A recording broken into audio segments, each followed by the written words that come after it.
Welcome to Ventichic, where future billionaires come for inspiration. Back in the 1920s, Japan's car industry was dominated by Ford, General Motors, and Chrysler, responsible for 95% of the cars produced there. Fast forward to today, and Japan ranks as the world's second largest producer of passenger cars, right behind China, while the United States has fallen to fourth place. It's been quite a journey for Japan, transitioning from making low-quality domestic commercial vehicles to producing global automotive icons like the Nissan GT-R and the Lexus LFA. Now, the big question is, can Japan replicate this success story in the world of watches? Japanese car manufacturers owe their success to two key factors: precision and performance. While they've made attempts to break into the luxury car market, it's in the realm of affordable, reliable vehicles that Japan truly excels in. Gone are the days when cars were prone to rust, started with reluctance, and boasted finger-swallowing panel gaps. Thanks to innovations like Toyota's just-in-time manufacturing, which introduced a system where only necessary materials are supplied in a timely manner, the automotive landscape was forever transformed.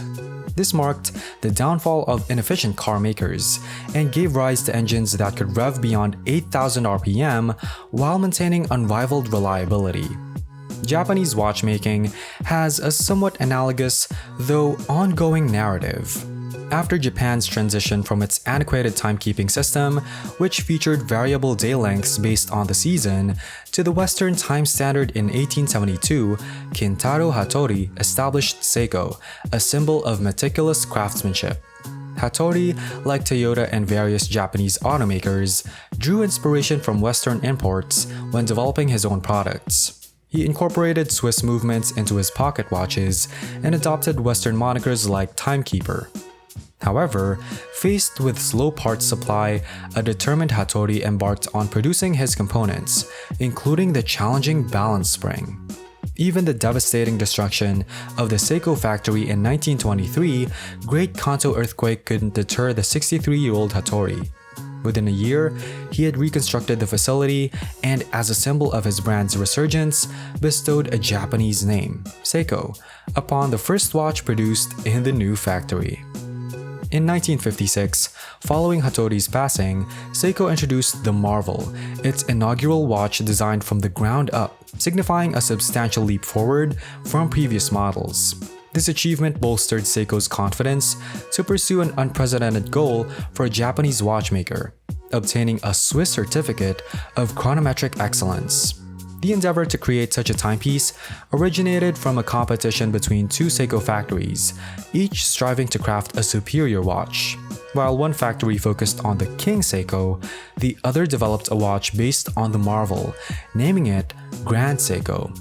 Remarkably, the Grand Seiko became the first Japanese watch to receive official Swiss certification. The two factories engaged in a friendly rivalry, aiming to outdo each other in terms of precision and finishing. This rivalry culminated in both factories securing second and third place in the Swiss chronometer trials in 1967, leading to the merger of King Seiko and Grand Seiko. The rise of quartz technology dealt a blow to Seiko's high-end Grand Seiko line, causing it to go dormant for over 25 years.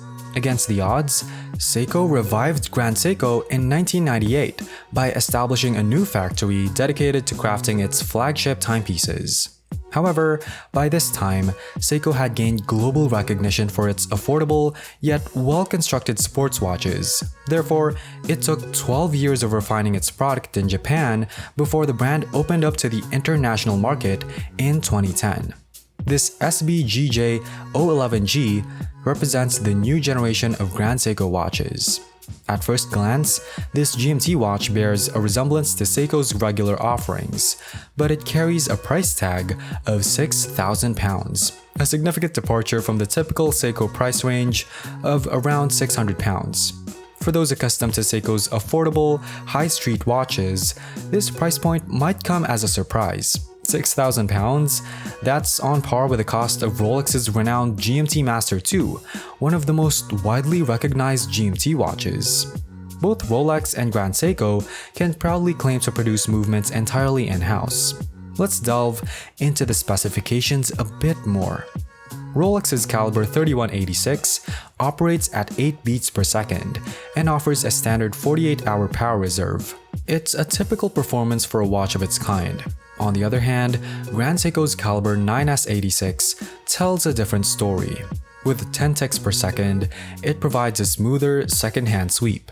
Surprisingly, despite performing 25% more work with its higher beat rate, the Grand Seiko boasts a 7-hour longer power reserve compared to Rolex, totaling 55 hours. How is this possible? The answer lies in MEMS, or Microelectrical Mechanical Systems.